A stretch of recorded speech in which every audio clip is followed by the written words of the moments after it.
Um, my name is Sarah Lewis, and this is Andrew Graminsky, and we represent the city's Division of Planning, Preservation, and Zoning. I see a lot of familiar faces in here, so I'm sure you have heard us all speak before. I want to thank you for coming out on this sweltering day, unbelievably sweltering. I also want to thank North River for letting us use this wonderfully air-conditioned space for our meeting this evening. You know, as I said, you've heard us speak before, so a lot of this is old news to those of you who've been in Brickbottom and been part of this process. So I'm going to keep it short. So next slide.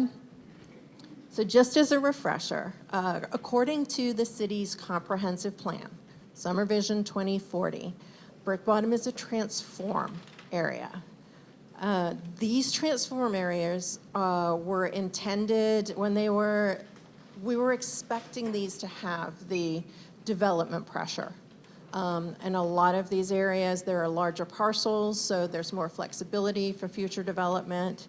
And so we were expecting to see some of the market pressures and the changes, and obviously, given where we're sitting, that's already starting to happen in Brickbottom.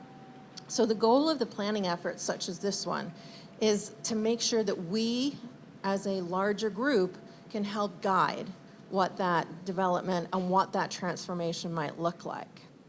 Next.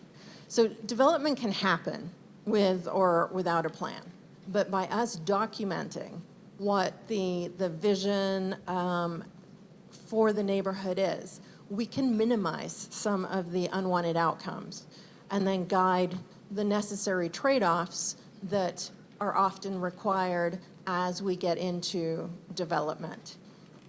So as we incorporated the draft, the comments on the initial draft, and thank you to everyone, we've realized that this is a neighborhood plan. We had called it a small area plan before.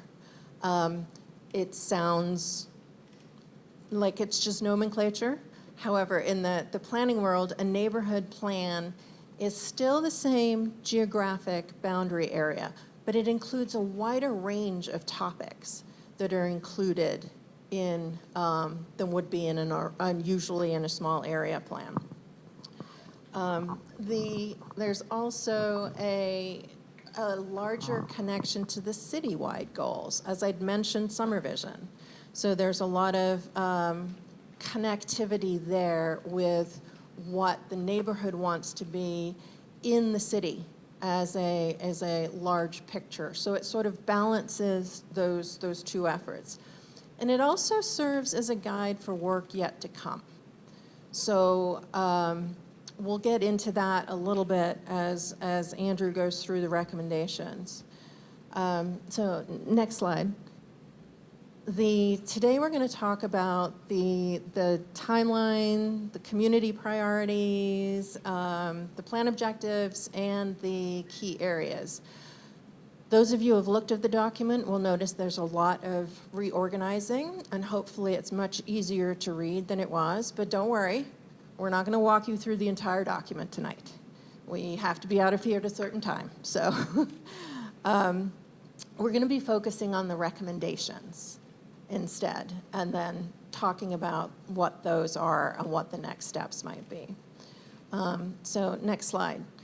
As you all painfully know, as I do, this work started a long time ago in 2020 in a pandemic. So everything in the beginning was done remotely. There were remote meetings. I don't know if any of you remember the homework that we had over a end of year break to try and get this started so that we could collect as much input as we could, knowing that we weren't allowed to meet in person. But, you know, thank goodness, here we are. And we're trying to wrap this up. So the initial draft was shared on Summer Voice in 2022.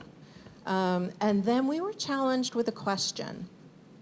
Would the potential development proposed in the plan be fiscally feasible for the city? and could the infrastructure support it?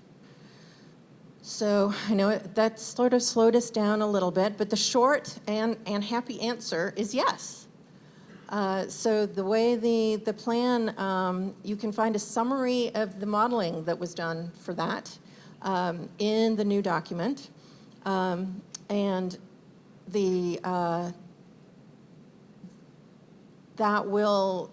there's a lot more detail that goes behind that.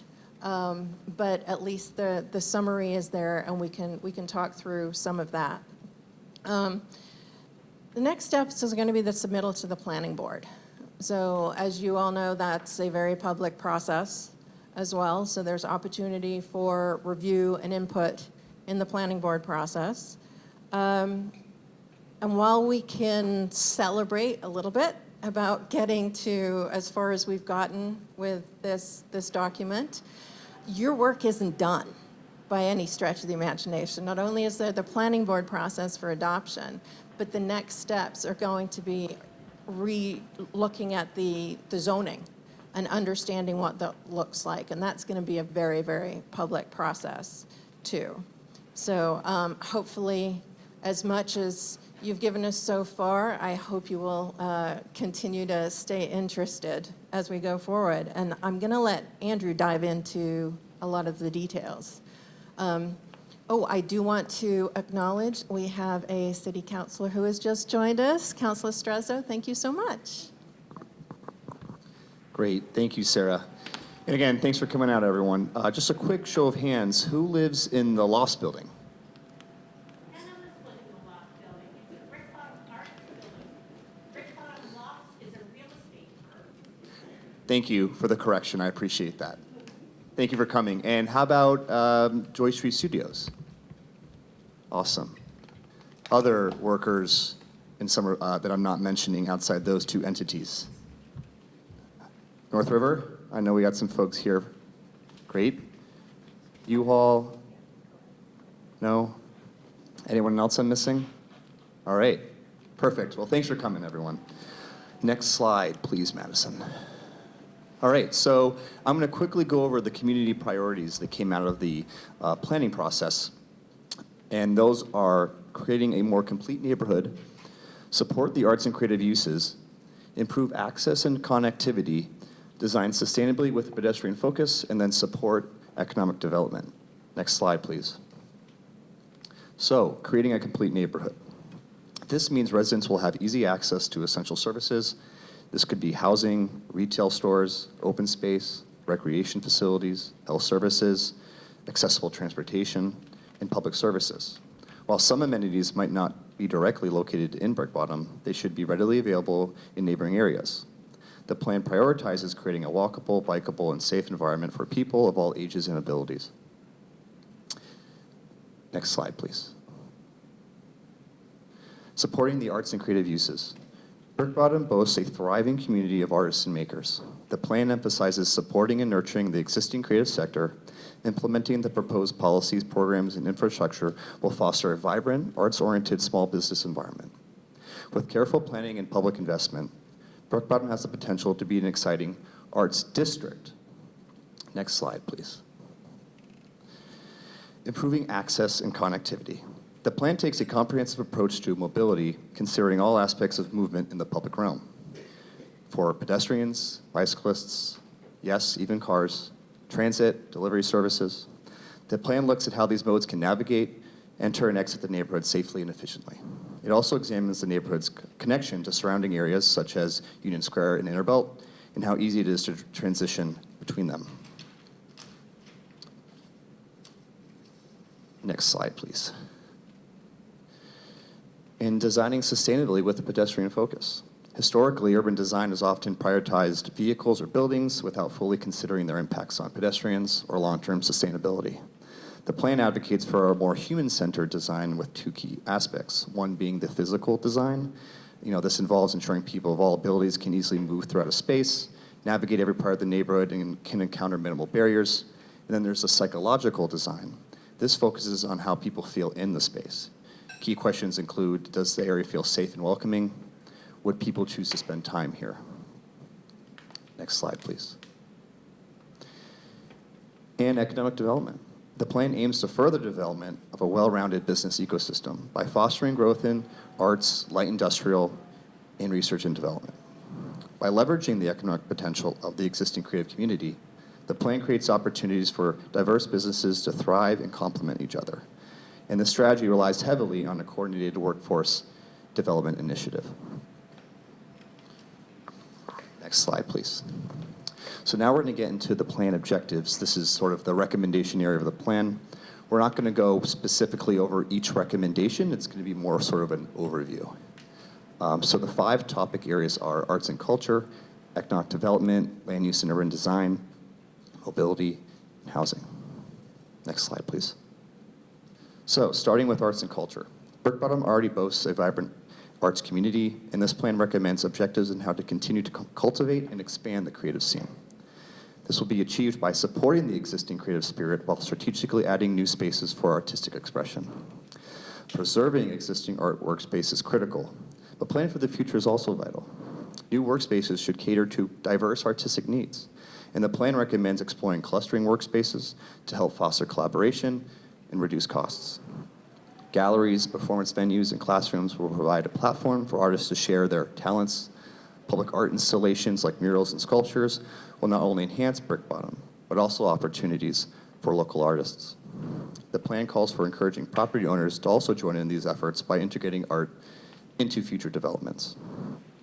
The plan envisions Brickbottom as a living canvas of sorts, where art is a guiding principle. This means considering artistic integration into the whole neighborhood, from landscaping to even infrastructure. Art can serve educational purposes, promoting goals like equity, innovation, and sustainability. Large-scale events and cultural events will further solidify Brickbottom's reputation as a center for creativity. Now, of course, affordability is a major concern. The plan recommends strategies to protect existing workspaces and create new ones. There should be no net loss of existing workspaces before, during, and after development. To ensure this vision becomes a reality, the plan recommends the creation of a dedicated arts-oriented management organization. This organization will advocate for artists and businesses, which will oversee district development, coordinate public art programs and events, and market the Brickbottom Arts District. They'll also help spearhead the development of an arts district plan. Yes, another plan, but we'll get to that later. So we can keep the arts scene flourishing. And then, of course, continued engagement. The plan calls for the establishment of programs connecting our talented artists with local youth interested in pursuing an artistic path. Additionally, we need to continue to foster ongoing arts events such as open studios to keep residents and visitors engaged. We also recommend expanding beyond ongoing events, exploring, creating other events and programming to bring people to Brickbottom. But none of this can happen without the artists themselves. Their participation in every stage of the planning and redevelopment of the neighborhood is essential. Local artist-led organizations working alongside the Somerville Arts Council can play a crucial role in design, construction, and fostering a strong artistic community. Next slide, please. Economic development. The goal is to create a balanced and thriving business environment that benefits both residents and the local economy. There's a challenge here. Real quick, I noticed people taking pictures. This presentation will also be available online if you want it. Just wanted to make that clear. Yeah, thank you. So yeah, there's a challenge here. There needs to be a variety of businesses to create jobs and offer the services people need every day. This mix also makes Brickbottom more resilient to economic ups and downs. But let's face it, the development is driven by market forces, and there's a risk of becoming overly reliant on one industry. The influx in research and development is positive, especially for commercial tax revenue, but we need to be mindful of Brickbottom's artistic and light industrial soul. We can't let one sector overshadow another. That's why protecting existing artist workspaces during redevelopment is crucial. We need these creative spaces to thrive alongside new businesses. The good news is Brickbottom's art scene provides economic benefit, along with many other industries that do exist here right now. By supporting artist studios, maker spaces, galleries, and performance venues, that artistic and creative energy can continue to be an economic success. Of course, businesses don't just appear. The city can play a supportive role. The plan recommends streamlining permitting for businesses to use sidewalks for displays, dining, art installations. Innovative programs can help businesses get started and adapt to the market, and zoning can be used to encourage active storefronts along main streets. Now, development might take time due to current land ownership, but that doesn't mean things have to wait. The plan recommends exploring temporary uses like pop-up shops, art installations, or even shipping containers of sorts in the meantime. Next slide, please. All right, moving to land use and urban design. Right now, as probably everyone's aware, brick-bottom streets are car-centric, long blocks that make walking a chore. Limited open space and a lack of civic areas create a hardened environment. But imagine a brick-bottom with safe, attractive streets that entice people to explore. The plan's vision is to create a more complete neighborhood with a healthy mix of residential and commercial uses, but again, without sacrificing the soul of brick-bottom. Sustainability is key. The plan recommends prioritizing natural light for creative workspaces and plant a robust tree canopy throughout the neighborhood. Open space is crucial for a healthy, inviting community. The plan calls for at least 20% of the land to be plazas, parks, and other civic spaces. And to help further economic success and urban function, Brickbottom needs a mix of uses. The plan encourages a variety of commercial spaces alongside existing artistic workspaces and light industry. Strategic development means integrating office and R&D spaces for job growth, all while keeping the art district at the forefront. Diverse housing options will ensure a vibrant community for residents and workers alike. But Brickbottom's unique character is what sets it apart. The plan calls for preserving the funky vibe in architecture and design. New buildings won't mimic the past, but they'll respect the industrial spirit. Public spaces will be designed with artistic expression in mind, accommodating performances and fostering creativity. Next slide, please. Mobility. Let's talk about connections. Connecting Brickbottom to the rest of Somerville, connecting people to the places they need to go. Right now, getting around Brickbottom can be a challenge. Limited connections and unsafe streets discourage walking and biking, but imagine at Brickbottom where getting around is easy and enjoyable no matter how you choose to travel. The plan envisions a safe, accessible neighborhood that prioritizes pedestrians, cyclists, and public transit while still allowing vehicular travel. To achieve this, the city will continue to work with key partners on key infrastructure projects. The city will continue to collaborate with the state to improve McGrath Highway, making it safer for everyone. The Grounding McGrath project holds great promise for multimodal boulevard, further enhancing connectivity. Expanding connections to nearby neighborhoods and employment centers will also be crucial. And of course, safety is also really important. The plan calls for the implementation of the Vision Zero Action Plan and the Bicycle Network Plan. Protected bike lanes will create a safe space for cyclists, and simple measures like ensuring proper sidewalk levels at driveways will prioritize pedestrians. Until full development happens, quick build solutions can improve safety in the short term. Parking is another piece of the puzzle. The plan recommends establishing a district-wide parking cap and prioritizing underground parking in new developments. The goal is to encourage alternative modes of transportation, such as walking, biking, and public transit. A transportation management association, similar to the one in Assembly, could help coordinate parking resources across the neighborhood. And of course, Brickbottom's Green Line station has been a great asset, but there's still room for improvement. The plan calls for continued collaboration with the MBTA to expand bus service and connections, supporting long-term projects like electrified regional rail and potentially a Silver Line extension. Looking even further ahead, the plan calls for the possibility of a future commuter rail station in Brickbottom, offering even more connectivity options, but again, that is at the whims of other agencies such as the state and the MBTA.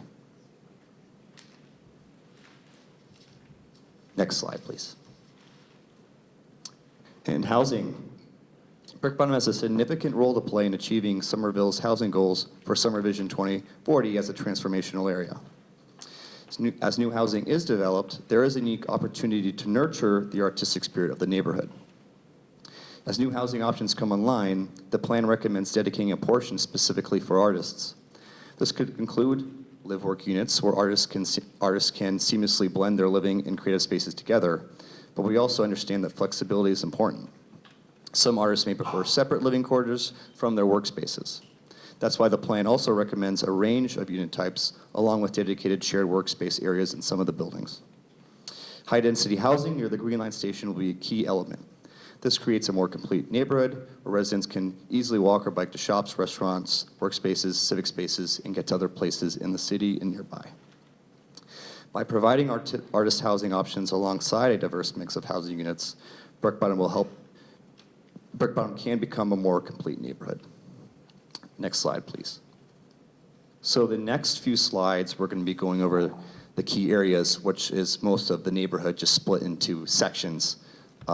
So we'll start on Washington Street and we'll make our way down to Fitchburg and Linwood Street. Next slide, please.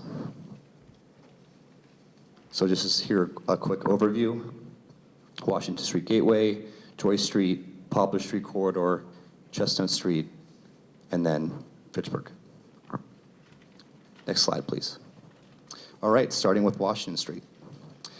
Quick note, all the images you're going to be seeing on the screen and in the plan are for illustrative purposes only.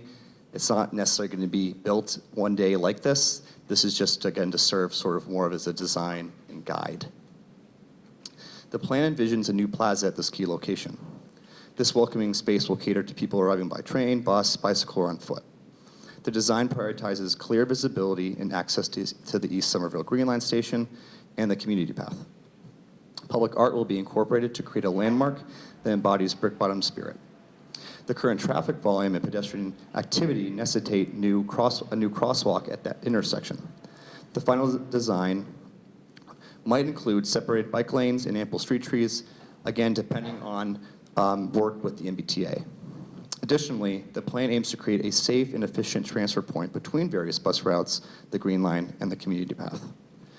New residential development units are prioritized near the Green Line station, with ground floor commercial spaces along Washington Street, catering to residents' needs and activating the new plaza. Buildings will be set back from the street, allowing for wider sidewalks and accommodating the redesigned Washington Street. Next slide, please.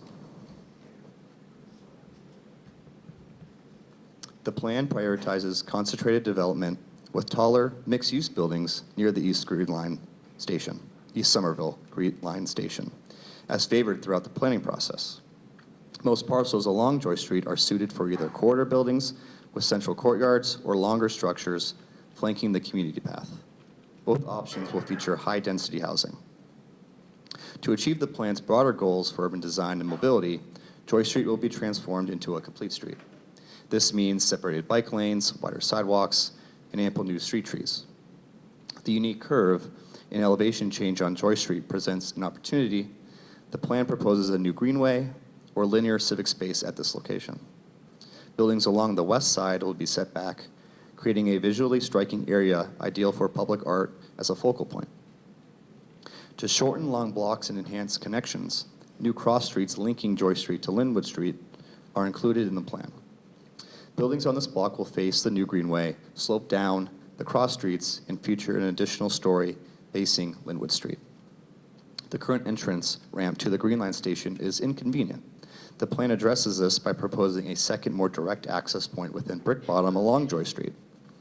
This could also involve a pocket plaza or park designed to navigate the change in elevation and significantly reduce walking distances. Next slide, please. All right, Poplar Street. The plan envisions Poplar Street as a vibrant, leafy main street. Landscaped public spaces will enhance the route alongside new buildings, boasting ground floor arts and creative enterprises. A new plaza with a permanent community path connection is planned for the street's end. This is where that temporary connection exists today. The entire street will be redesigned for all users, featuring wide sidewalks with new trees, dedicated bike lanes, landscape stormwater management, and space for outdoor cafes. Art Farm, at the beginning of Poplar Street, is transforming into a multi-purpose space. Landscaping, urban agriculture, performance spaces, and the Poplar Street pump station will all be incorporated. Many of you are aware that right now sits a pit in the ground. The corner near McGrath is a potential location for a public art piece and mark the entrance to the neighborhood from this part of Brickbottom. Art Farm's open space is also ideal for an outdoor performance venue. This could be a stage or music show that could be included to host concerts, plays, movies, and other artistic events. The other end of Poplar Street is slated for a new public plaza. This plaza will serve as a visual terminus in a prominent location for public art. It will also provide pedestrian and bicycle access to the community path and the Green Line station. The plan incorporates a highly requested element, a new centralized park. This park, located along Poplar Street on the current Eversource parking lot, will connect Art Farm to the new plaza, creating a more continuous green corridor. The space could be ideal for large community events, recreation, and also significantly increasing the neighborhood's tree canopy. While new construction is underway, the Eversource parking area could be activated with temporary art and creative uses. These pop-up shops of sorts, potentially housed in converted shipping containers or similar structure, could operate during warmer months or for special events like open studios. Next slide, please. Chestnut Street. The plan proposes buildings on Chestnut Street to be lower in height compared to those closer to the Green Line station. Ground floor arts and creative spaces will continue from Poplar Street down Chestnut towards the Brickbottom building. Brickbottom Artist Building. The active uses along Poplar will transition to a slightly more relaxed, yet still arts and creative-oriented mix, catering to smaller, more walkable blocks along Chestnut Street. Similar to Joy Street and Poplar Street, Chestnut Street will be redesigned as a complete street. To break up the long block and enhance pedestrian experiences, the plan introduced a new public square in the middle of the block between Chestnut and Linwood Streets. Food and beverage services or arts and creative enterprises will line the streets, flanking this new civic space, creating a vibrant gathering area. This square is also an ideal location for public art, or also possibly a performance-oriented space. Development of this building, always considered a future civic space. The plan capitalizes on this by creating a new pocket plaza with ample outdoor seating north of the building. This additional space will further break up the long block and provide another opportunity for public art. A water feature in the space could create a calming respite, similar to Paley Park or Greenacre Park in New York City. Next slide, please. All right, Fitchburg and Linwood Streets. The Brickbottom Artist Building, the neighborhood's only existing residential building, sits proudly on this corner right here. The plan calls for the preservation of the street's unique character, which is its historic cobblestone pavement. Squires Bridge currently creates a physical barrier between Brickbottom and Union Square. Even after McGrath Highway's transformation, some form of bridge will remain. Currently, accessing the bridge from within Brickbottom requires a neglected staircase. The Grounding McGrath project includes replacing Squires Bridge, and this presents an opportunity to improve the intersection with Somerville Avenue Extension or Scary Way and create a more user-friendly connection. The bridge replacement will likely necessitate a new embankment. The plan utilizes this space to realign Somerville Avenue Extension away from the busy Linwood Street and Fitchburg Street intersection. This will divert car traffic away from the Brickbottom Artist Building and channel it towards Linwood Street, the commercial spine of the neighborhood. All right, folks, that's all we have for today. We wanted to highlight sort of the main objectives, but we also wanted to provide more of an opportunity for a dialogue. I know the plan just went out on Friday, and many of you may have not even read it, or maybe you did read it. Again, there's more opportunities at the planning board stage to provide comments, but the public comment period is open now. So please also feel free to send comments to planningboard@somervillema.gov. Thank you very much. Okay, Allison. I just want to, I'd love to have you talk about the aspirational picture of this plan, and then the practical sense of the plan of when I look. Can you speak up, please? Here, actually, Allison, can I bring this mic to you? I'd like you to describe the aspirational nature of this plan, and then maybe the feasibility nature of this plan. Like I look at things like Brickbottom's tandem parking lot, which the residents actually, it's owned by Brickbottom, like on this plan is now marketed for a building, whereas like Kylie's lot is marketed for public, the N-Star lot, and like I know the city's not planning on spending, doing land taking. So the question is how would we even achieve this?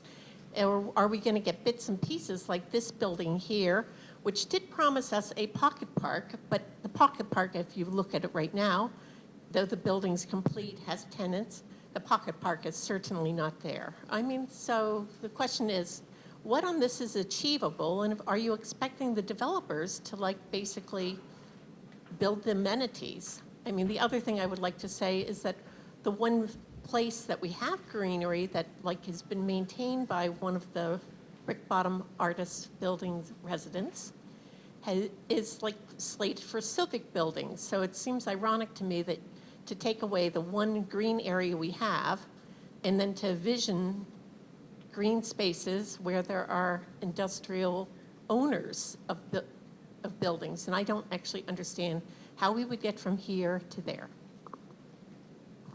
Thank you so much. So to speak on the aspirational aspect, when we mean aspirational, we mean sort of more vision-oriented.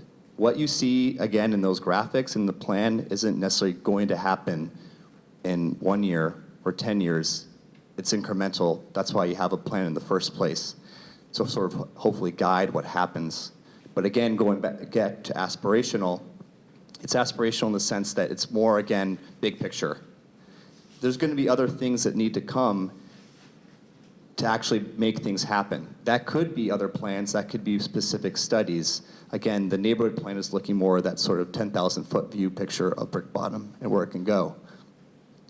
And then from a practical sense, yes, private development will create some of these new buildings. That's just how it works with private property.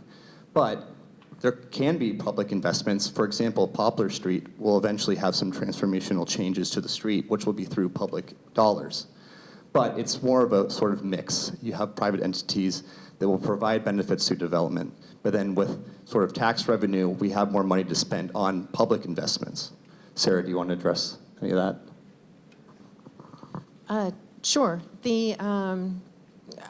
Echoing everything that Andrew has said as far as private development and tax revenue allows us, obviously, as a city to do more things than we would be able to do out of our own pockets. The idea behind neighborhood plans, so for example, your point about, I'm going to pick on the Kylie site open space right now, just as example. So what we had heard from all of the comments was that the idea of getting civic spaces, open and green spaces, scattered through the neighborhood in some way, shape, or form. A lot of what you see, as Andrew had mentioned, is illustrative. It's to try to convey those aspirations. Whether that civic space actually occurs on the exact location it is shown in the illustrative plan, we don't know. At this point, to be honest with you, none of us can know. We have making our best estimate, our best guesses, but knowing that we have something documented that shows a variety of open spaces scattered through the neighborhood, we have a better chance of being able to negotiate those elements as development happens and moves forward. And it is going to take a long time. Can I just follow up and ask, what of this and the interim plan? I mean, It's ironic because I did think that this would be more about the interim plan that's being presented to land use building tomorrow, but I see it's actually really not. So could you actually talk about like how the two coexist? And in the interim plan, there are no pocket parks and whatnot. All right, you guys are going to have to bear with me a little bit because this is going to get slightly wonky. So the plan that Allison referenced is the interim planning overlay district, known as an iPod for short.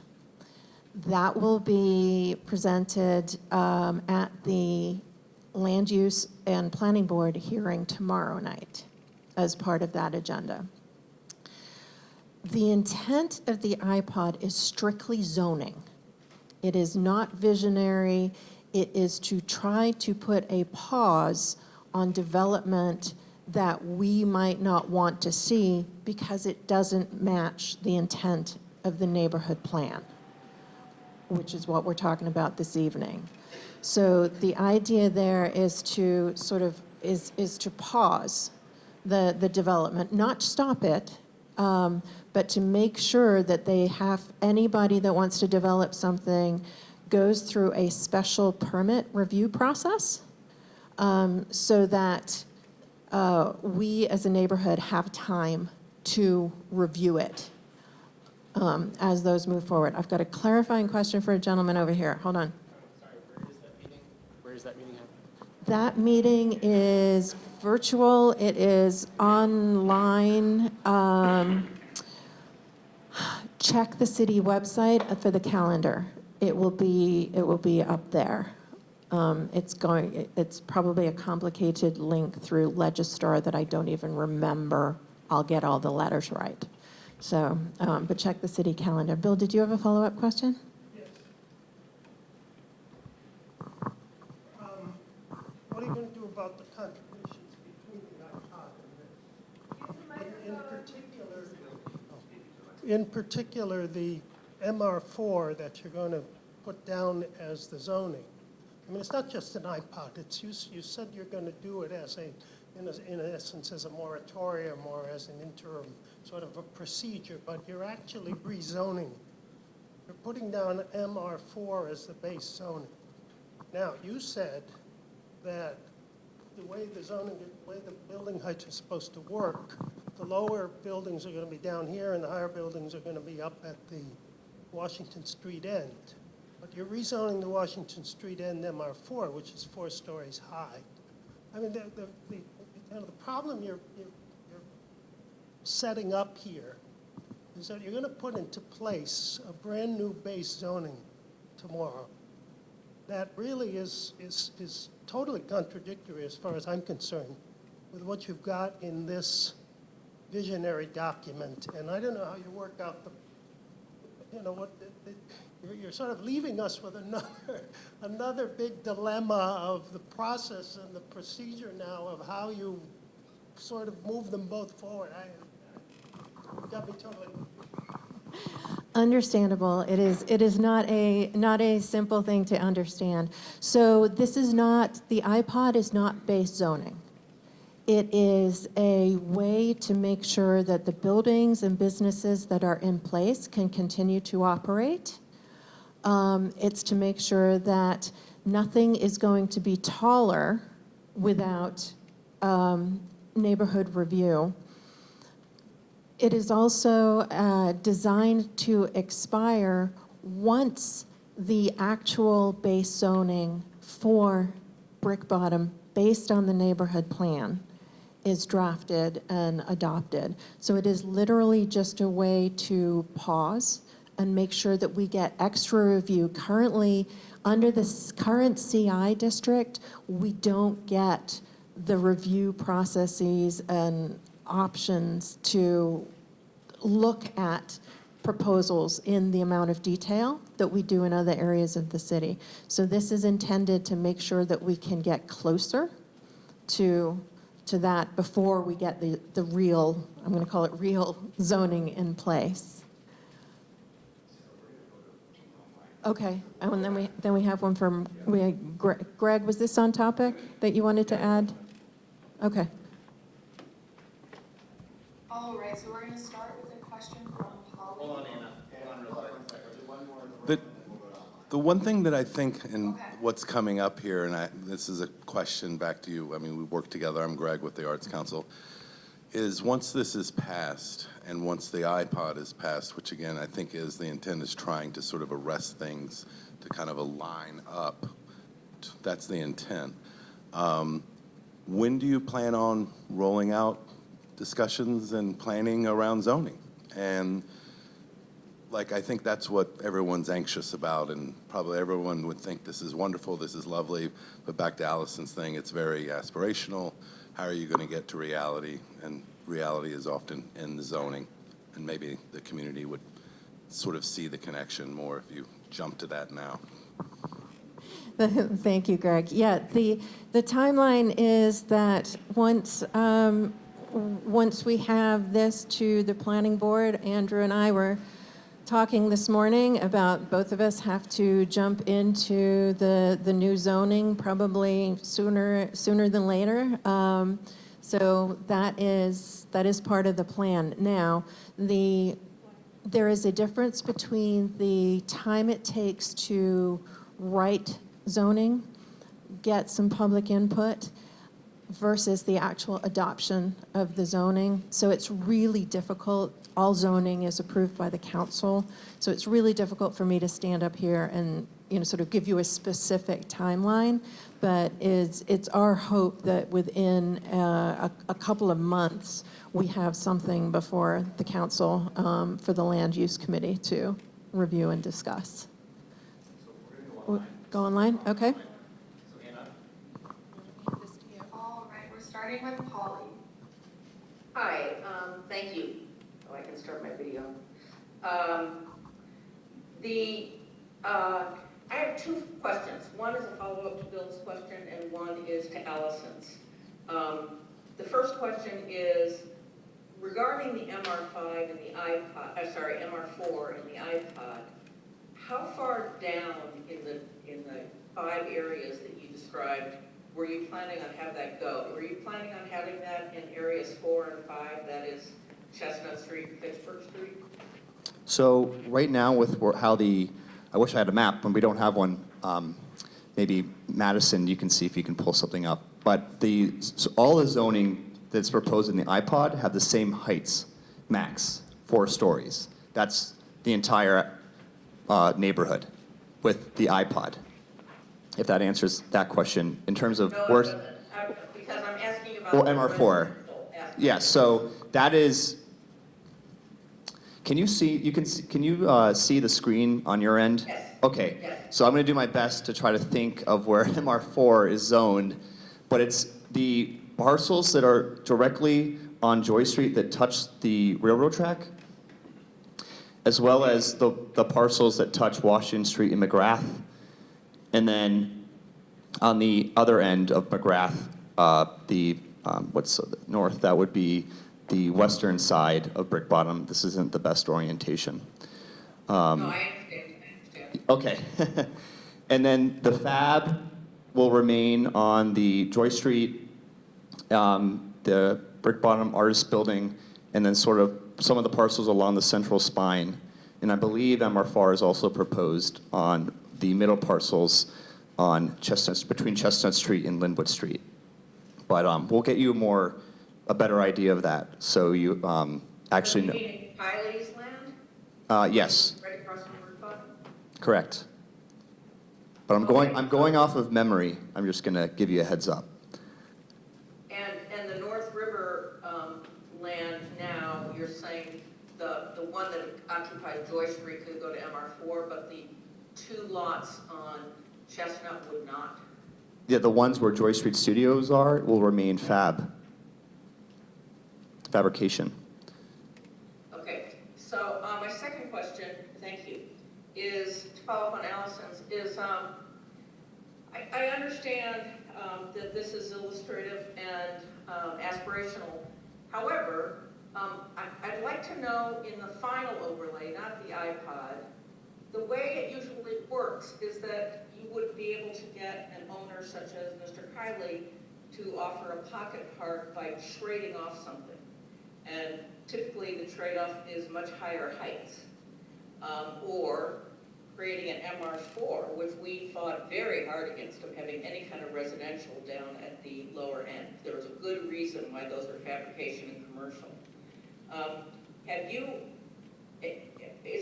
What were you planning on doing as a trade-off to get these kinds of things, even in an aspirational sense? What are you thinking you would do that would not compromise having the scale of the buildings become less dense and lower as it moves down from 1 to 5? That's a great question. So typically through what she's talking about is master plan development. Boynton Yards, for example, has an overlay district like that, Union Square. One day Assembly will have one too, possibly. So if that is what comes out of the zoning for Brickbottom, the kinks still need to be worked out in terms of what those incentives could be. We do plan for more lower heights in that area. So we will have to be creative. Density is another option in terms of housing, not necessarily going up. So those details will be worked out during the zoning process. And at this time, we haven't gotten that far. But once things move through with the neighborhood plan, we will get there and we'll involve the community. Because you're right, that is sort of a really key piece of the puzzle. So I know that's not answering your question directly, but I hope it's helpful. Okay, let me just, sorry, I have a little annex here. That's okay. So if you in the iPod created MR4 on Fitchburg Street or on the, facing the Pocket Park between Linwood and Chestnut, then if somebody goes ahead and builds an MR4, they're grandfathered in, correct? Even though it's now considered fabrication? Are you talking about the iPod or the permanent? Under the iPod, if you start putting in MR4s in areas that previously were zoned either commercial or fabrication, somebody could, by right, then could build an MR4 and they would be grandfathered in regardless of what the final zoning is? In a theoretical sense, yes. Now, I do want to clarify something, that the parcels that we're looking at, I just pulled up on my phone, and I'm sorry I can't share it. It's on Legistar. So the Kylie parcel under the iPod is proposed to be fabrication. The idea being that if we show some uses, some of these parcels as fabrication, then if somebody chooses to do development during this interim period, then we'll get a fabrication building that supports arts uses. But if it's labeled MR4 under the iPod, they can also build that?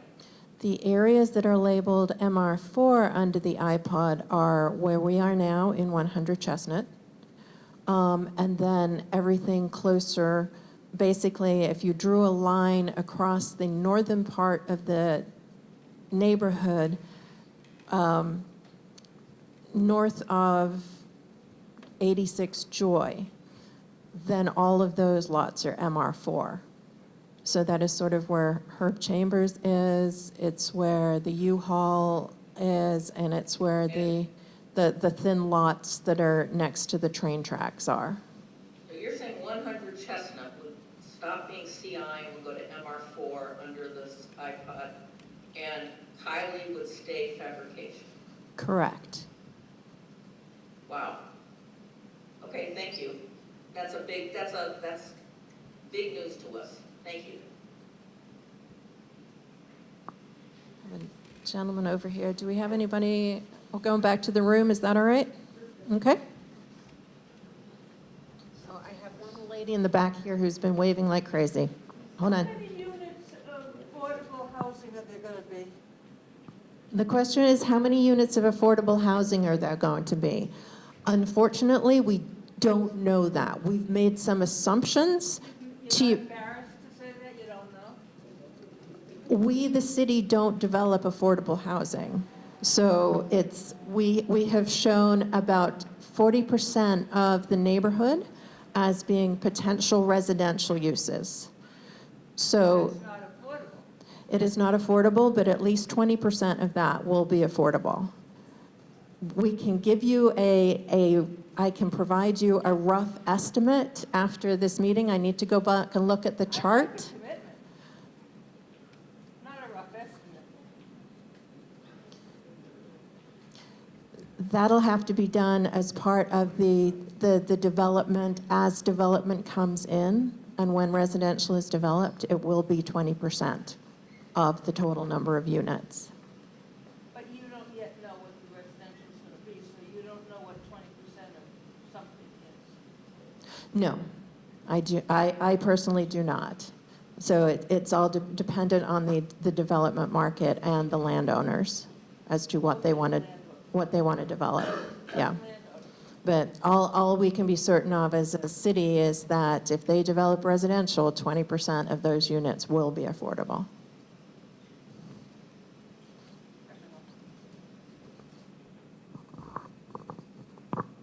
Yeah, I just have two questions. One is, the idea of changing some of the streets around here is a little strange, especially with this street right here. That parking was part of this plan, was all supposed to have gone away, so you can actually drive 2 cars back and forth down that street. Any busy day when there's workers here, you have to stop and move over to let people go by. This building was able to encroach into the street line to allow for that extra, basically for the bike lane to be added and then those parking spots. And then that whole line was supposed to be turned into a bike lane. Now we still have cars parking. I could only assume how terrible it's going to be when the winter comes.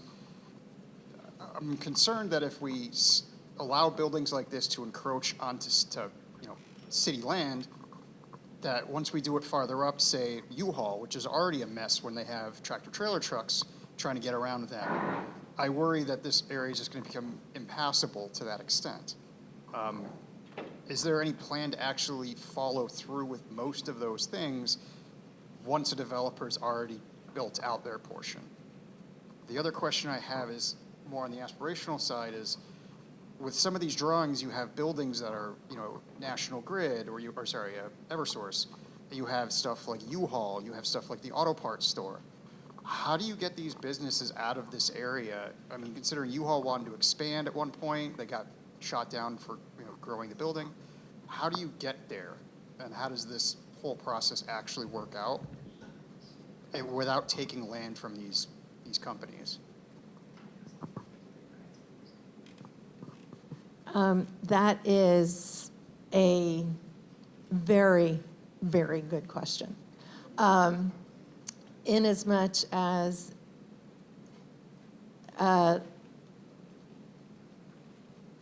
going to do your questions second, then first, if that's all right. And Andrew, let me know if you want to chime in.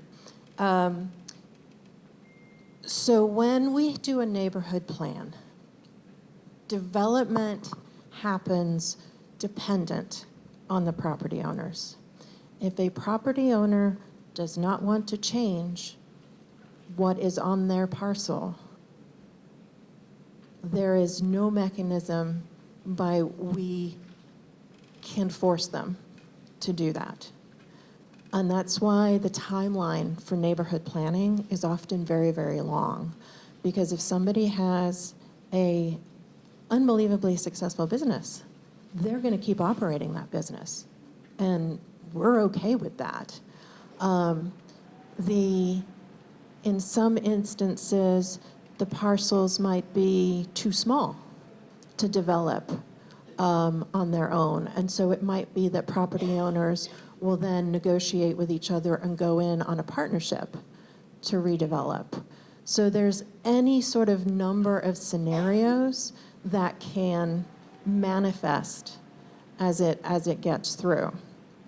I know that's probably not a terribly satisfying answer, but that's sort of the way the development world works. Yeah.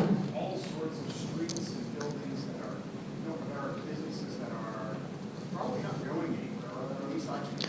Right, and that's. So I guess the other question is, how do you realign this plan a little closer to reality, where knowing that these businesses are not going anywhere, how do we actually get this towards something that's actually, I dare say, feasible, but like closer to reality? Is sort of, I get the aspirational, I appreciate it, but I'd like to see something like, you say 5 years, what does it look like? Earth shakers, does it go? So for those people online, the follow-up question is, how do we get something that looks a little closer to what might be feasible in the shorter term versus the full aspirational version of the illustrative plan as shown?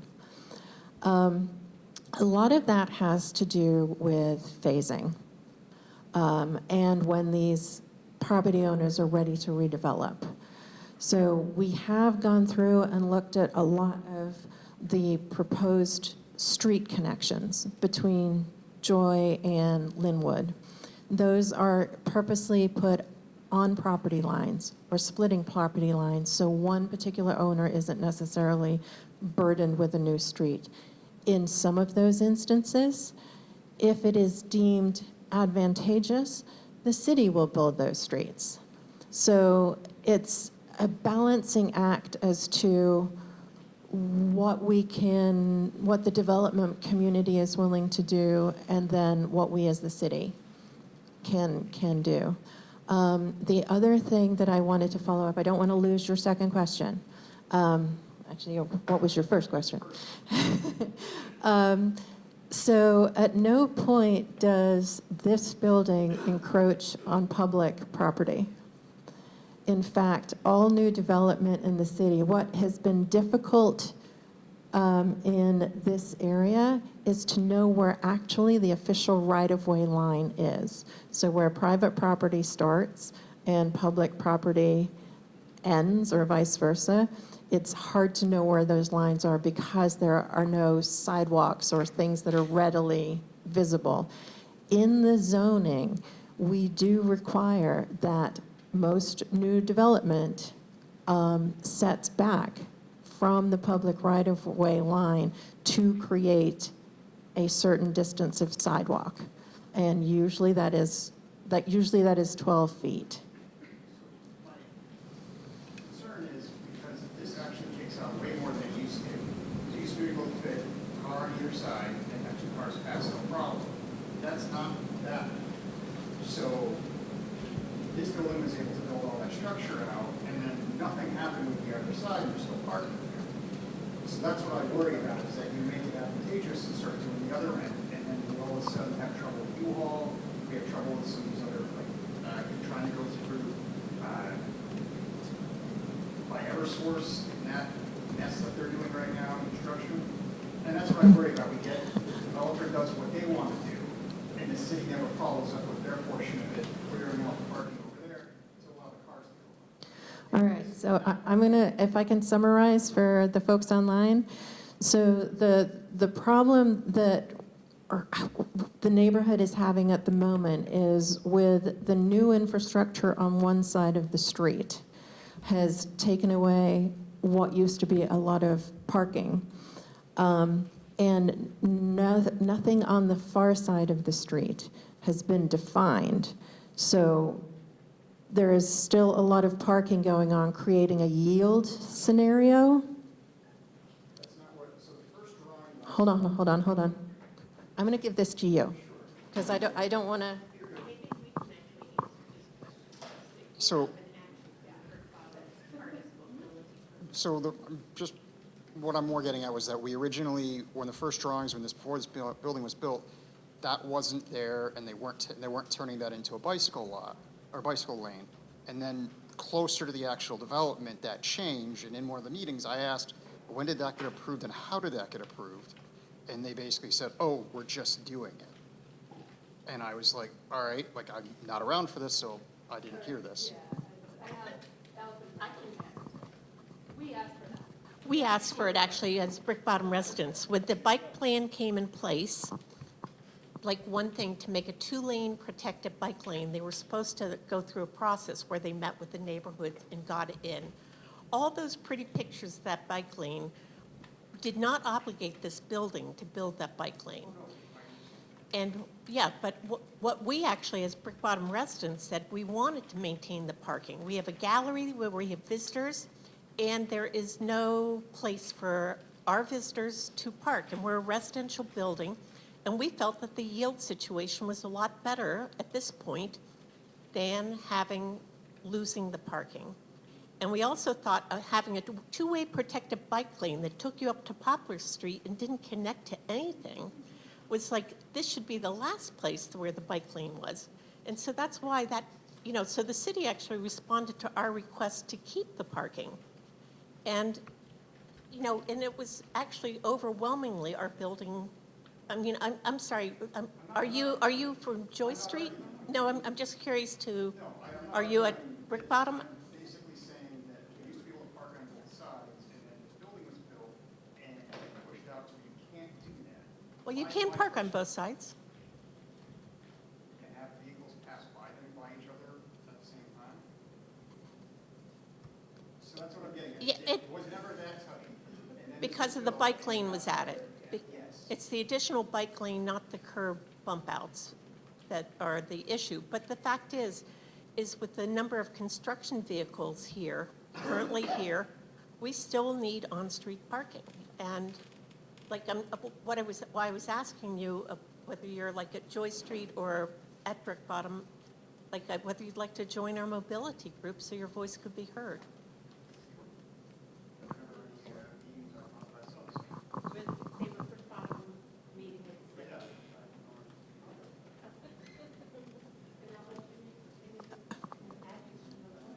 Okay, for those online, we have a question online. All right, I'll come back to you. Yes, so David, you are up. Hi, can you hear me? Yes, we can. Okay, I have a kind of a comment that's in line with some things that some other people have said, which is about, basically getting from what's on the screen to actually seeing something like that in reality.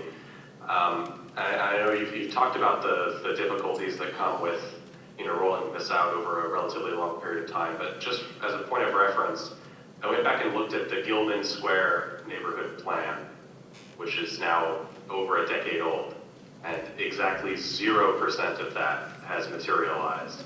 So it's a little frustrating to see something like this, which I think looks awesome. I think this plan looks great. Totally transformed the area, it looks wonderful. I have very little confidence if any of it will actually get done, especially because on the plan online, I read through the whole thing, and there's a section 6.2 called implementation, and it's a blank page, which I think is kind of telling. It's a quote from the Gilman Square Neighborhood Plan. It says, "Plans succeed or fail through their implementation," which is just irony on top of irony, right? So can you give us some hope that this might actually happen, I guess? And oftentimes, plans do go on shelves, and that's what we don't want, right? That could be a problem with planning, is that you make a document, and then you say sort of goodbye, or you say that's a win, and you move on in life. But we don't want to do that with Brickbottom.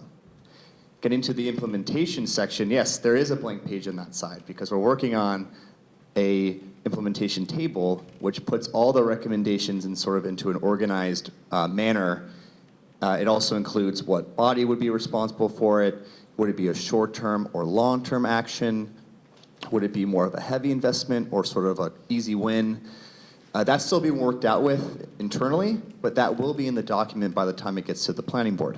So I just want to make sure that that's clear, that there are several pages in the document that are empty, but that's for a reason. Sort of those are the last minute things that you sort of do when you put a document together, since those are more of the easier things to get going. So I just wanted to make sure that I answer that. But to get back to sort of, when will this happen? Will this even get done? A lot of those questions are a mystery because the plan isn't adopted yet and we need to do zoning. Those are really two major critical pieces to sort of enable development to happen. So at this point, there is some mystery. But if we have community involvement and we have people staying involved in keeping Brickbottom alive and wanting Brickbottom to change, that is also really critical than just having this document sit on a shelf. So I know that might not answer everything, but I wanted to give you the honest response. So we're going to go back to the room, if that's okay. So I wasn't keeping track of hands. Yeah, can you? Thank you. Absolutely. I have one right here first. Thanks. I have a question about investment in infrastructure in the neighborhood. So even if there is no holistic plan that happens, the way that the streetscaping is being done is that North River did this piece of it. So that's an investment on the part of the developer for something that's essentially a civic improvement. When we talked to Brad Rawson, he was talking about the fact that when the pump station is done, the city may invest in Poplar Street. But if we are looking at a long vision for this neighborhood, it's very possible that what used to be kind of a municipal support of taxpayers and that you sort of deal with the streets may become a real piecemeal action that is completely dependent upon development in the area. So if somebody like Eversource does not want to change anything and they don't then have to improve the streetscape in front of their space, they won't have to. We could look literally at this section of Chestnut being streetscaped, and then for 15 years not having the next piece of it put into place because we simply don't have a developer who's going to pay for that. So the connectivity in terms of accessibility and being able to move throughout this, like as a pedestrian, it's a wonderful thing with this holistic vision, but the reality of it is just that this will be completely dependent upon developmental investment in the neighborhood rather than the city's investment in the infrastructure of the neighborhood.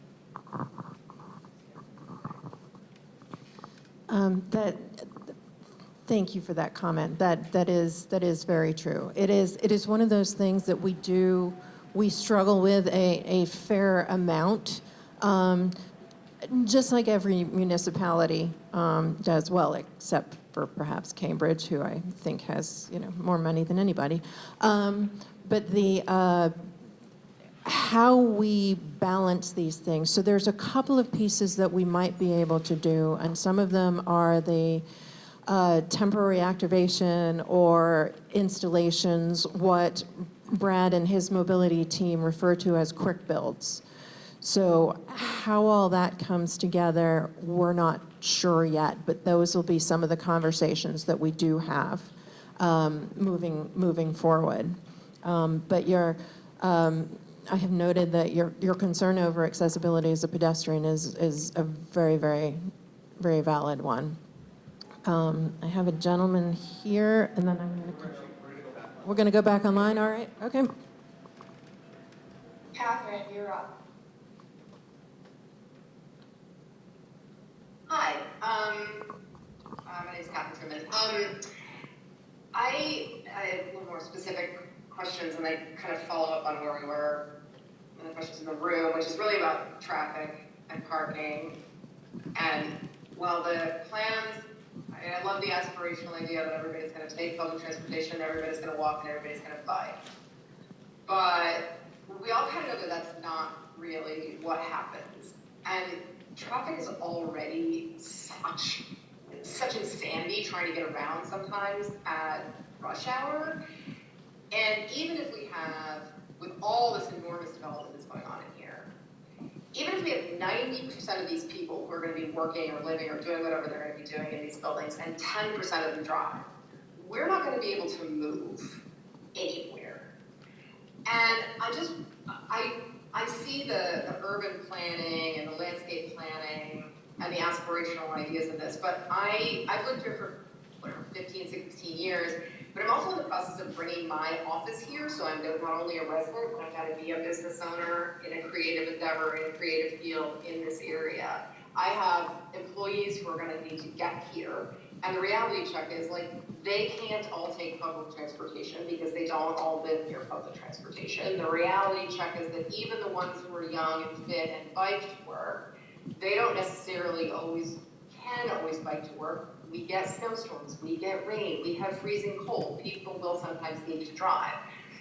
And I just look at this and I'm like, it's already gridlock on Washington Street, a lot.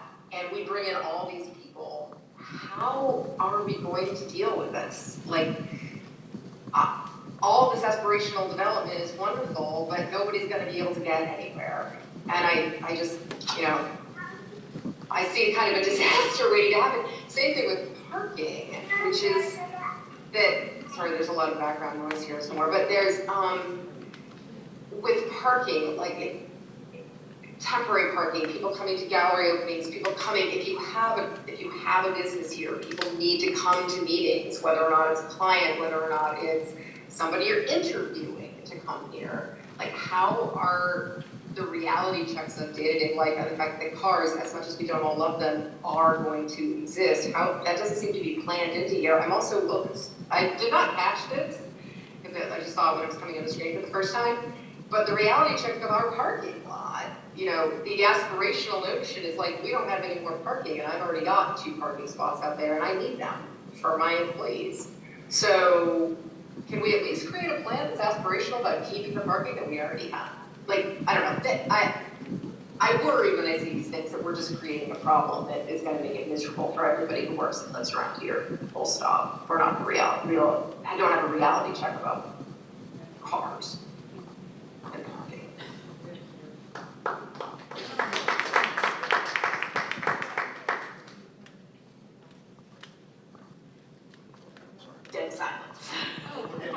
No, I'm sorry. I was coordinating. I didn't want to keep talking over Andrew. Parking and planning is a four-letter word. It is normally it's sort of thought of as a curse word of sorts because it is necessary. Half the people want it, half the people don't want it, and so trying to find a balance. Now, one of the things that you sort of this illustrative plan doesn't really show is there are thoughts about centralized underground garages at the edge of the neighborhood. There again, it's one of those things that is dependent on private development to potentially to get that done, but it is part of the thought process. The mobility team has been part of this planning effort all the way through. So I know there has been some modeling done, and they do understand a lot of those issues. Another piece to that is that, oh, go ahead. I was gonna say, it'd be really helpful to have that sort of information as part of that plan. That as part of the graphics, as part of, there's a lot of discussion about, bikes and open space and everything. I mean, the first thing you had 5, like the second slide and third slide, was that there were 5 priorities, and not a single one of them mentions the reality check of like access and transportation.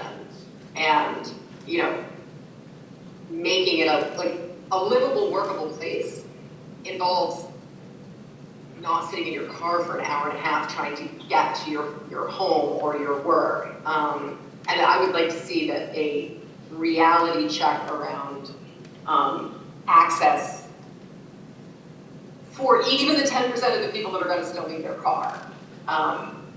To be part of something that's considered a priority here, because otherwise we're making really pretty bicycle paths that, nobody's gonna want to be on because nobody can get here, I think it'd be a reality check. And I know it's a 4-letter word, but. Thank you for the feedback. No, understood. And I mean, the other part is we also know the MBTA, I got people who won't even take, I know plenty of people who don't even want to take the T because the T is such a mess and it takes so long to get anywhere, and they'd rather drive because the T is horrible. So there's that on top of it all. Again, aspirational that we think the T would really work, but anyway, that's my thought. I get frustrated when I see the traffic backed up all the way down Washington Street because the bridge, that little bridge right there at the T is so tiny you can only get 1 lane of traffic through it each direction, and you can get a 20-minute backup with people trying to get to all the other, get into MIT, get into the whole tech sector staying down in Kendall Square. You've got all these people still trying to come in to get to all the other places, and over near, what's that place called, Boynton Yards. Sure. Yeah. Thank you so much for the feedback. No, I appreciate that. Thank you. And again, this is incremental. This is going to take time. It's not like the parking's going to disappear overnight, and it's not like parking isn't a part of Brickbottom moving forward into the future. Yes, you're right. There is a reality check, and we will, look to see if maybe we can bump up some of the text to include that. So that's great feedback. Thank you. But we're going to move back into the room real quick. This gentleman right here. Thank you. Hi, I'm Dane from Joy Street. There are some non-walking, non-car infrastructure limitations that I've observed in this area. I think Brickbottom, along with Joy Street, both get their network from wireless network connections across the railway because we can't seem to find fiber on the side of the train tracks. This whole area is fed from either a 750 kVA or 1 megawatt interconnect, and larger buildings would require more power. Are there things that the city is doing to plan to permit this to exist? I did read through the July Brickbottom Neighborhood Plan, but on the actual, can the neighborhood support this, or is there plans for putting in hardware to allow future advancement? That That is a great question. I know Sarah has worked more with Eversource than I have, so I'll let her address the power question. I love how I get the messy infrastructure ones. The power issue is actually a challenge for this entire area. And when I say this area, I don't just mean Brickbottom. I don't even just mean Somerville. So Eversource at the moment is doing some major upgrades to the large transmission lines to connect between their substations. A lot of our power comes from Cambridge. A lot of it comes from Everett. So there's a larger network that is necessary. We meet with folks from Eversource once a month to sort of make sure that this is an ongoing discussion. You are exactly correct. There are huge electrical demands, not even just from a lot of the new commercial buildings. Think about how many devices we all have in our homes at the moment. Even residential use has skyrocketed. One of the things that we're wanting to do as a city, which is why we have these regular meetings, is obviously to electrify more of our, from an environmental standpoint, to move away from sort of fossil fuels. That's part of the Climate Forward Plan. So in order to be able to do that, it's sort of a larger, bigger picture. That said, at some point, Somerville will probably need another substation. Where that goes, I have absolutely no idea. And at this point, from the conversations with Eversource, they don't either. We all know that it is absolutely necessary, even to the point that there's some things like our power poles that you'll see all over the city are at capacity. So that's why you'll see a lot of new developments will have transformers for specific buildings. So there's a lot of things that we're studying at the moment that might look at neighborhood shared transformers, some bigger infrastructure piece to sort of solve some of these things. So we're trying to think outside the box. We're working with the Office of Sustainability and Environment, because whereas we focus on the land use side of things, they're coming at it from the environmental side of things. And at the same time, we've got engineering. So all three of us are in those meetings with Eversource, who understand, obviously engineering understands the technical nature of a lot of these demands. So the quick question was, can this area support, the goal can be. Talk about that. I've got a couple of folks over here. We got to go online first. Okay, I'm just going to clarify right now. Gentleman in gray shirt, lady in pattern shirt, and then Bill, before we come back over here. Oh, Bill, you've already spoken. Do you mind waiting until we have this lady with the stripes? Okay, so I've got three coming up. Go ahead. Okay, Nicole, you are next. Hi, can you hear me? Yes. Okay, great. So I'm here as part of the U-Haul team, and I had a couple questions I posted in the comments, just asking basically what the city has done to work with the existing businesses and how can they work with them to fit into this vision plan as much as possible. And I did hear some discussions earlier in this meeting regarding U-Haul's plan that was rescinded from the proposal. There is a new development plan in front of the city that's significantly different from the last proposal, and it provides significant improvements to the property, including landscaping. It proposes to remove the U-Haul trucks off the parking lot and the street areas and bring them inside. So U-Haul has no intention of selling their property. They want to work there. They want to be with the city and continue to grow with the city of Somerville. And I'm just wondering what their opportunities are to achieve that.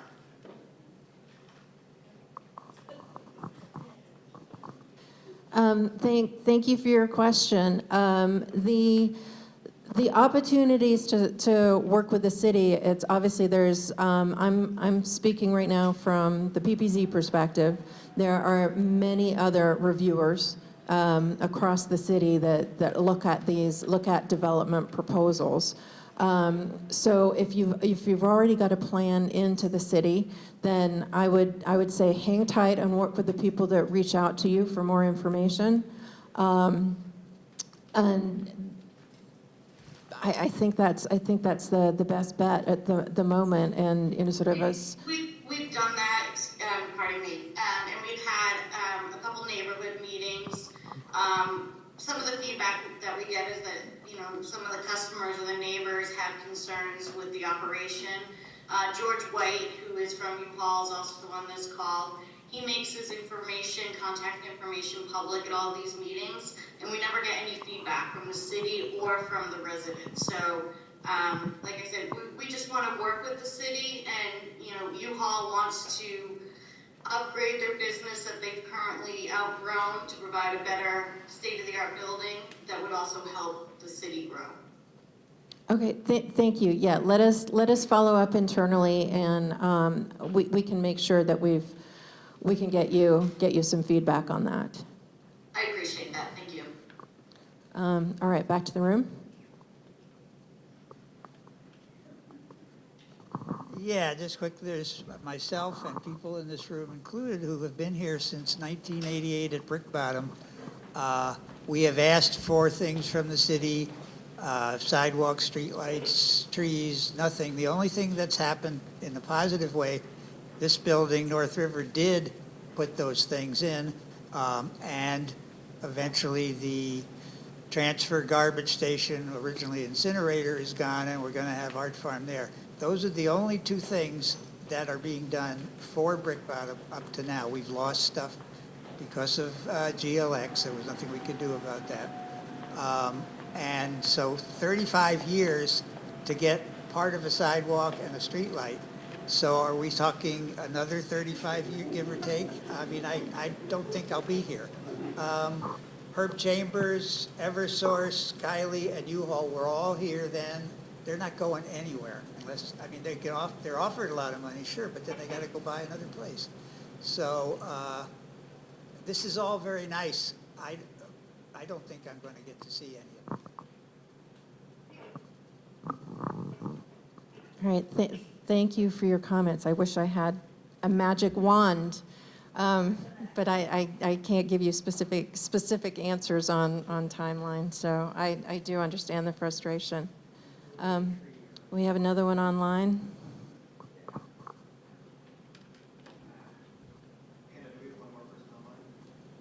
Yes, so next is Adam. Can you hear me? Okay, so I think I'm gonna, might be a little redundant to the last comment, but kind of coming off of what Randall and I think his name was David said earlier, this plan is beautiful, it's very aspirational, but there's a lot of these changes we would like to see without needing to wait for development. When I moved to Brickbottom 10 years ago, the former mayor Curratoni was here, and we asked for sidewalks to be cleaned up. We asked for accessibility. We asked for, just some little scrap of walkability. And as the previous person has mentioned, not much has happened. So my question is, does the city have a plan in place for the meantime, or is this neighborhood plan entirely dependent on future development? Oof. Okay, we have Tom Galligani with us, who is the Executive Director of the Office of Strategic Development and Yeah, all that stuff, OSPCD. Thank you. That's a great question, and dodging the sun in my eyes. We have some great examples in this city where we've made some progress that wasn't entirely dependent on development. When you look at Assembly Row, we started thinking about Assembly Row really the late 1990s. So we've got an experience of about 25, almost 30 years.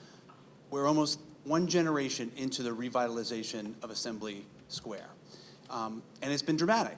Most of that action has happened in the last 10 years. It takes some time.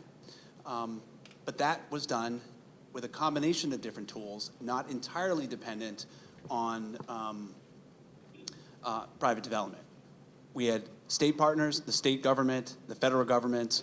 We used various different tools that the city had available to it to finance some of the improvements that you see over at Assembly Square. And we have something that is dramatically different than what was there, when I was growing up, back in the late 1990s. So dramatic difference. It is possible. It takes time. There's no magic bullet.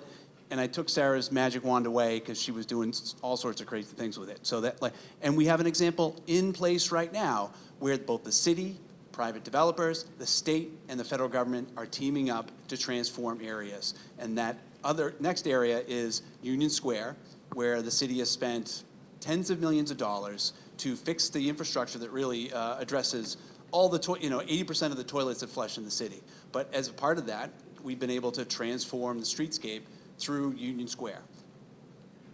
Boynton Yards, you're seeing something similar, where a combination of private development is making some infrastructure real and happening, and also the city has to play a role there too, fixing some of the water, the sewer infrastructure, and then teaming up with Eversource when we get an opportunity to do so, to really fix all the infrastructure. So this does happen. This is not pie in the sky. We have actual class-leading examples right here in Somerville where this has already taken place. So we can do this, but it takes some time, it takes some effort. It definitely is accelerated by trying to attract private development and trying to create the development environment, zoning, and other tools necessary to see that happen.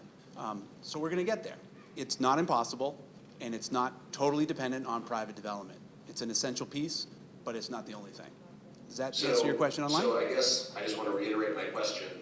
Does the city have a plan in place in the interim for the Brickbottom neighborhood, specifically relating to accessibility and sidewalks and walkability? Does the city have an actual concrete plan in place? We have a couple things that are in place, and it's a combination of the bike accessibility plan and also our capital improvement plan, where every year we go through the list of projects and the list of investments that we need to undertake and try to rank it and try to develop a funding strategy so that, clearly the city cannot pay for fixing every single road and bridge and sidewalk in the city or to build new ones. We need to prioritize things, and we need to consider the opportunities for private development and for state and federal grants to help us accomplish that. So this is the first step, getting our vision down, and then we can start figuring out some of these details. Does that make sense? I guess it makes sense from a city planning perspective. As a resident of this neighborhood for over a decade, it's a little frustrating. You sound frustrated. It makes sense. Okay. All right, lady in patterned shirt. Hi, Heather Van Alst.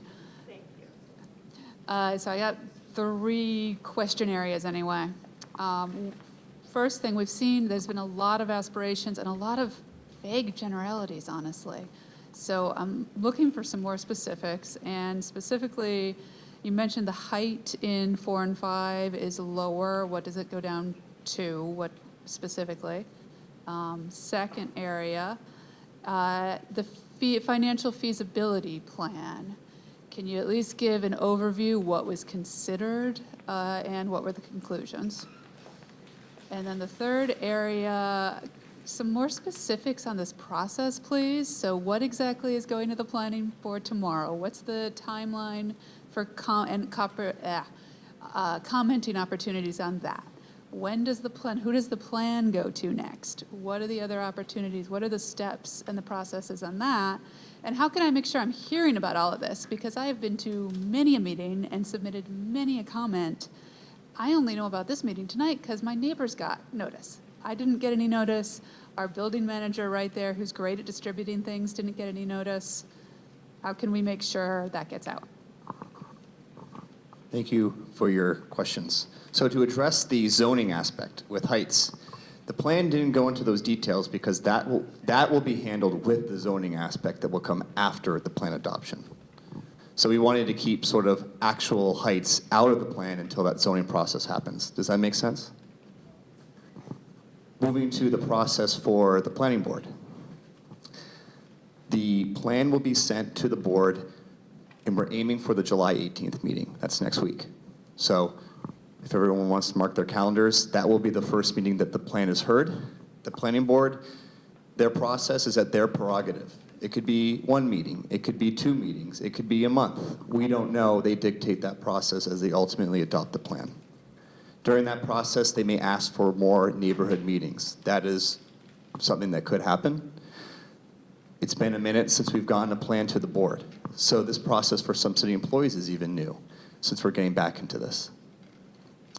In terms of noticing for this meeting, these meetings don't occur like public hearings, for example, where you might get something in your mailbox saying that there's a public hearing, for example. So noticing is usually through city communications, city website. I came and brought flyers down to Joy Street, and I also dropped off the flyers at the Artist Building. Now, I didn't have enough to obviously go to every single unit, but we wanted to do our best to make sure people do have notice. But I'm sorry you didn't get notice until, was it yesterday?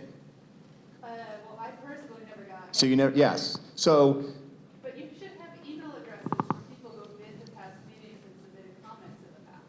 It's probably fair to assume that they're interested. and that's great feedback. Thank you for that. We're always trying to improve our communications, so that's great to hear. Now to the fiscal impact, I'll have Sarah address that as she worked more closely with the consultant. I want to answer one more piece too. So what the meeting tomorrow is for the iPod and other zoning related items before the Land Use Committee and the Planning Board. They are likely to leave public comment open on anything on the agenda tomorrow through the end of the council recess, which is going to be probably through the end of August for the comment period. So keep an eye on sort of what that looks like. Each of the Land Use Committee and the Planning Board will then take up those zoning issues in different meeting scenarios. The Planning Board will discuss, write a recommendation to the Land Use Committee, and then the Land Use Committee will take it forward. I have one quick request from the counselor, so I will defer to her. Thank you. I'm so trying not to crash the party of the planning board party, but I just wanted to explain how to get to the meeting tomorrow, if that's okay. So everyone, I'm one of the at-large city councilors. I'm Kristen Strezzo. I wanted to explain how to get to the virtual meeting tomorrow. So if you go to the City of Somerville website, I know these curtains, right? They're lovely, but they are a bit of a barrier. So go to the main page of the City of Somerville website, somervillema.gov. Now, I see there is on the front page, at least online, on my phone, that it'll say upcoming events. The meeting is there. But if you don't see that on the website, go to City of Somerville, go to the government page, and then it'll show City Council. Go to that page. Click on that link, and then go to, it'll say meetings. Go to the meetings page, and from there, you go to the Legistar, the little rectangle square button, press that. It's the Land Use Committee. That's a City Council committee. That's, it's 6 o'clock, is that right? 6 o'clock is when it, 6:30, thank you. So it'll start at 6:30. The chair of that committee is Matt, right? It's Counselor Matt McLaughlin. He's the Ward 1 City Councilor. And that is how you can get on it. So any additional questions you may have. And then also you can find every member, if you don't already know this, you can find every member of the Land Use Committee on the City Council website. Every city councilor's committee assignments are on that page. You can look them up and you can speak to them directly and send an email of your additional thoughts as well. And I do encourage you to do that. Share your thoughts with them. Thanks. Thank you so much for that. All right, now, the fiscal impact analysis. I definitely have to have a cheat sheet for this one. So the methodology that was done was to take the plan as the consultants had originally proposed it. We first measured, let me back up for a second. We first measured the existing conditions to understand how much square footage and what type of uses, whether they were residential or whether they were commercial. That gives us a baseline. We then looked at the proposed neighborhood plan, made some assumptions about what might be residential and what might be commercial, trying to keep it at a somewhere between 50-50 and 60-40 split of commercial to residential. That was then measured, and some heights were speculated on those uses. So that was the first scenario.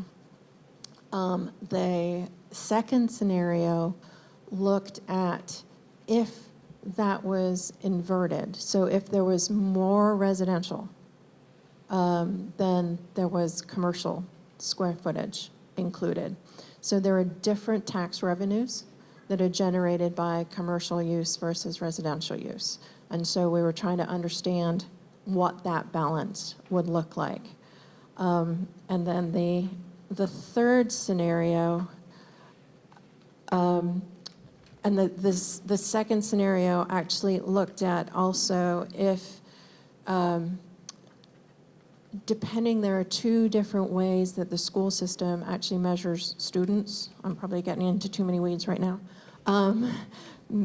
Based on, sort of unit sizes and family projections and demographics. And so if there is a lot more residential in Brickbottom, would that generate a need for a school, not here in Brickbottom, but within the city in general? So one of the scenarios looked at what happens if the cost of a school also could be borne by what the revenue, potential revenue generated by new development. And each of these scenarios, obviously the one with a school cost is quite significant, but the state also has a lot of money that they put in for new school development as it balances out with their measuring scenarios. So each of these scenarios, we didn't actually, and I joke with Tom actually, the term is we didn't break the city. So at least with the assumptions that we have made based on the measurement now, this is a model. This is our best estimate as to what might occur where. There are some things that are sort of easier to assume. There are the lots along the train track at Joyce Street and Washington. Those are very, very shallow depth lots. The idea that a commercial building is going to go there is not terribly feasible. So of course we assumed those would be residential buildings. Some of the other areas across the neighborhood, it is a whole lot more difficult to tell or to even estimate. And so that's why the 60-40 split is something that tends to be a fairly decent balance of land uses that doesn't create a the Kendall effect.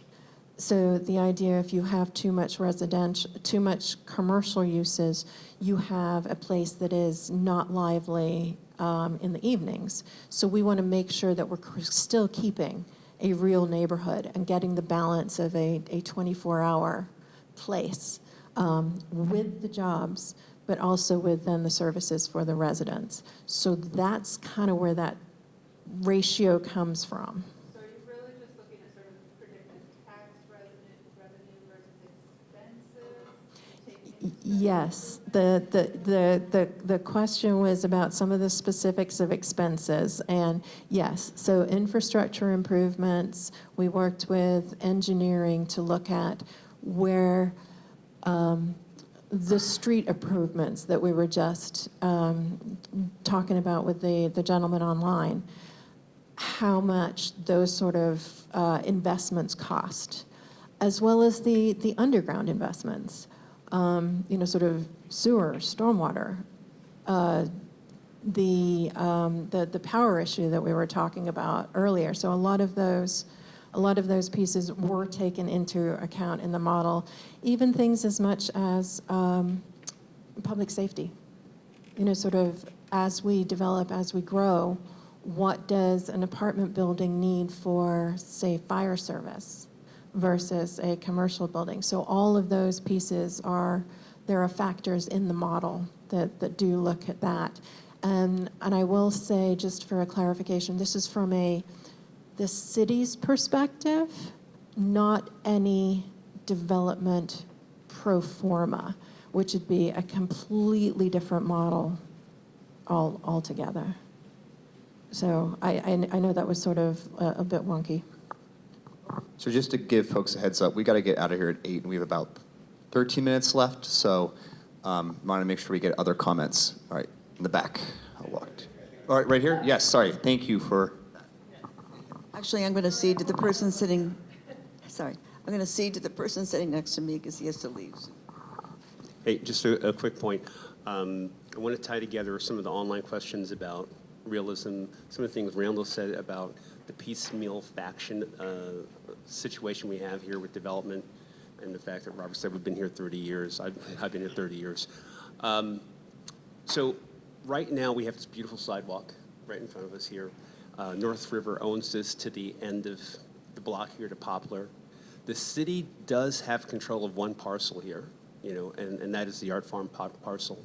And the work that's done there can not just set the tone for the district, but also give us some connectivity, and maybe we can, between the city, North River, and we can negotiate in the short term with other landholders to make it not so piecemeal, that we can connect some things together, as Randall said, and set some goals. All right, we want to get to the Green Line, fantastic. We want to get to the end of Washington Street, great. How do we set up some interim goals that we can sort of work on in the short term? And that's my request there.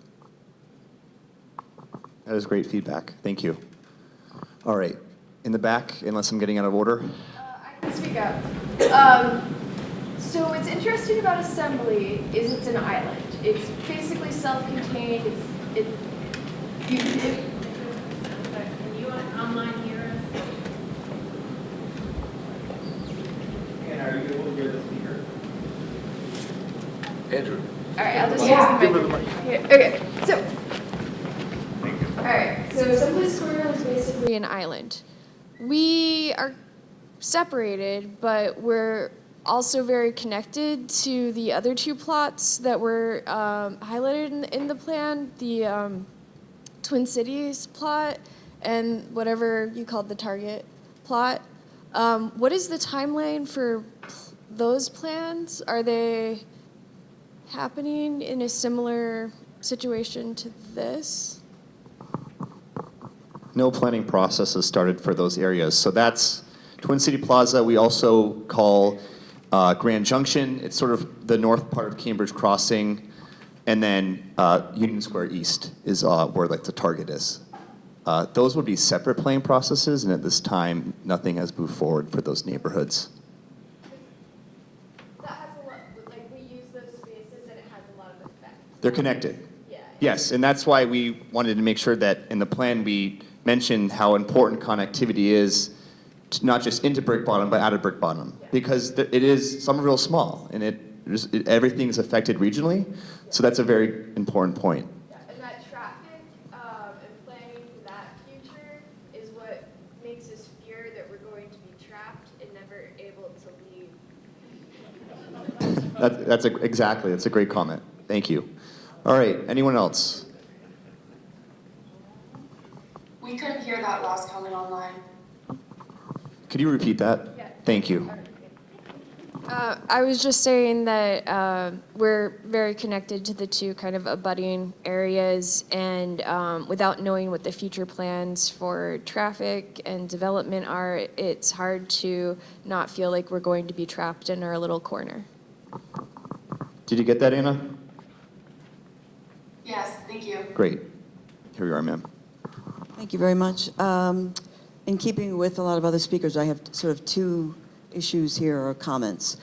One is many years ago, there was a great deal of energy under Mayor Curtatone looking at the potential development of Innerbelt. It sits right next to us on the other side of the tracks. There's a lot of land there. I have no idea how much of it is available, but if some of the tenants that are commercial tenants that are in this neighborhood, it wouldn't be that far to go to relocate to Innerbelt. I don't know if that's been considered or if it's a feasible consideration. The other part of, a lot of people have spoken about the feasibility of this plan. I mean, it seems like housing is a major need in this city. We have a new Green Line stop just down the street.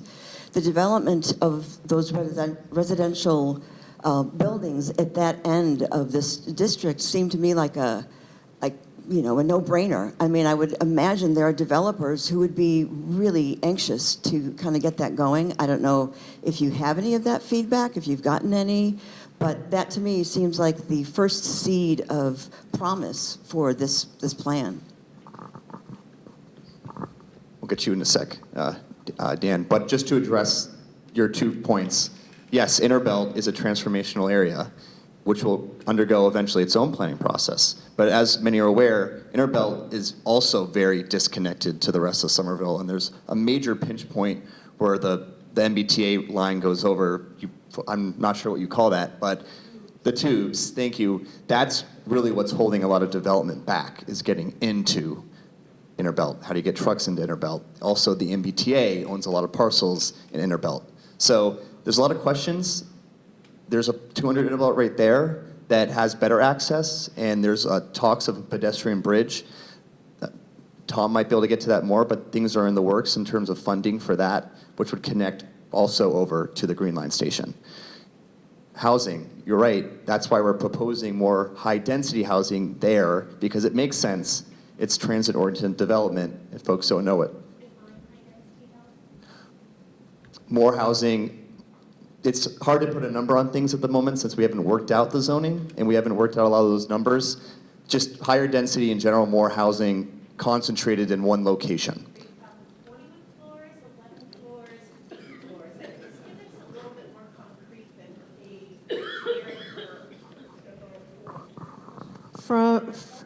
No, it's not. From the model, fiscal analysis model perspective, we used, I think it was 10 at the highest, and then 8, and then 6 as it sort of came down into the neighborhood. So that's what was modeled for the fiscal analysis.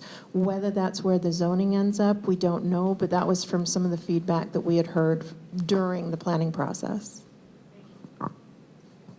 Okay, we're gonna go to Dan real quick. Hi, Dan Coughlin, Union Square resident. I have a studio here at Joy Street. I think my major concern is when it comes to the housing question, which everybody is obviously concerned about, it's taking lots that are currently zoned fabrication or commercial industrial and turning them into residential. Something like 75 or 80% of the city is already zoned residential. In comparison, fabrication is less than 2% of the total land mass of Somerville. So that skinny lot at the top of Joy Street by Washington that's a fabrication zone. I mean, that would be perfect for a ton of art studios. And the idea that that should be residential, where, you know, we're taking away the already very small portion of fabrication in the city, and to make that residential, I just don't understand it. I'm all for more housing, but I don't know why we're taking away the smallest areas in the city to accomplish that. Thanks, Dan. So the zoning process will handle that, and you're right, those parcels are zoned fab at the moment. Also, a lot of those parcels are not a fab-oriented use. I'm not sure the history behind the zoning at the time, but those issues will be worked out after the plan adoption.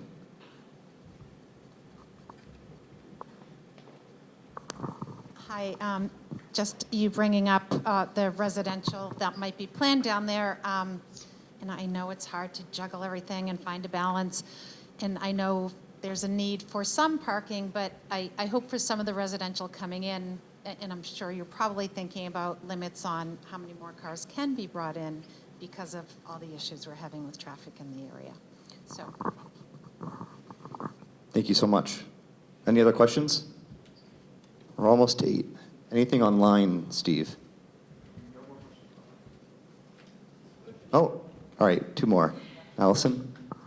So I'd like you to go back to the Fitchburg Street view. And one of your goals was to, you know, for more light, you know, to maintain light. And what I'm kind of, I mean, first I'd love you to walk through the scenario about how you feel like, I don't think that's Fitchburg Street. That's Poplar, Chestnut, Fitchburg, there we are. So what's really interesting to me is, of course, I'm going to get up and, because there's no. This here is the Brickbottom Artist Building. It has live-work spaces, and the artists really depend on light. It actually was pretty much a hardship when this building was built, because everybody on this side of the street has actually lost a lot of the natural light. So I'm kind of curious about why, knowing that this is a residential artist building, what this is, and I'd love to also know, like in your, you know, but just walk me through a scenario where the deeded parking, you know, I'd love to know the scenario, like what would be your plan to make this a reality? That Brickbottom would say, we could finance this building and get our parking put underneath. I mean, I'd love to just know, like, just a reality check, how this actually comes about. I'd also like to know, why is the parklet, like, away from the residents? Just curious. I mean, and why would you actually want to block the light from the artist building? Good questions. As I'd mentioned before, these are illustrative drawings. So there are a couple of things that could happen. So the idea that if at some point, playing out mythical schemes here, if the artist building wanted to partner with the property adjacent to them, and that development team was willing to do supply, you know, sort of as part of the redevelopment to put the parking underground, then I think there are options there. At the same time, what we're showing as a pocket park, whether it's in that location or not, is you know, sort of still up for future development scenarios. It was something that sort of we had shown that it would still enable the parking to be under a structure for the artist building use, but how that plays out in the long run, we don't know. All right, Bill, last question. Well, not a question, but an observation on the whole discussion tonight and on this plan. I mean, Allison's point is exactly what's wrong with the whole damn thing. You're using a visionary methodology. I've been planning for 45 years, and 30 years ago when we began work on a neighborhood plan, we didn't start with a vision. We started with analysis of problems. And then we moved through analysis of feasibility, or how you solve the problems. And then the vision emerged at the end. And so the plan and the sections that were written and the illustrations, et cetera, tried to lay out for the public an understanding of, one, the assumptions that lie behind the various choices that were made, and two, gave an indication of sort of, this is the way that we're going to sort of move toward, and this is our expectation. These are the likely things that are about, that we think are going to happen in the marketplace. And the vision and the policies emerged out of that kind of an analysis. What happens here is we've got the pretty vision, et cetera, and then as questions are asked about each part of it, just like Allison's question, just like all the other ones we heard tonight. We sort of hear, well, that's for the future, and that's for the zoning, and that, et cetera. And what one big surprise I heard tonight was when Sarah said that they meet once a month with Eversource. Eversource, 2 weeks ago, got approval from the Department of Energy to spend $1.5 billion on two the stations, the one on Poplar Street and the one that's going to be on Kendall Square. This facility up here on our facility here in Brickbottom, from my understanding, is an essential support, repair, emergency support structure that basically is essential for making those other, all the power stations work for all of downtown Boston and all of Cambridge.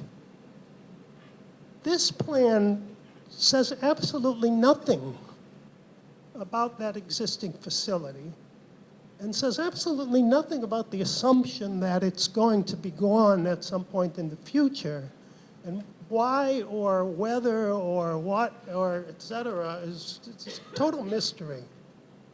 And, you know, I was surprised when Sarah said they meet every month. I mean, ask them a few questions and put a couple of paragraphs in there that sort of say something. That's my... Thank you. All right, folks, well, we're at our time. Thank you so much for coming out. We really appreciate it. Again, the plan can be found online. You can send comments to planningboard@somervillema.gov. It's going to the planning board next week. Thank you for coming out tonight. Thank you.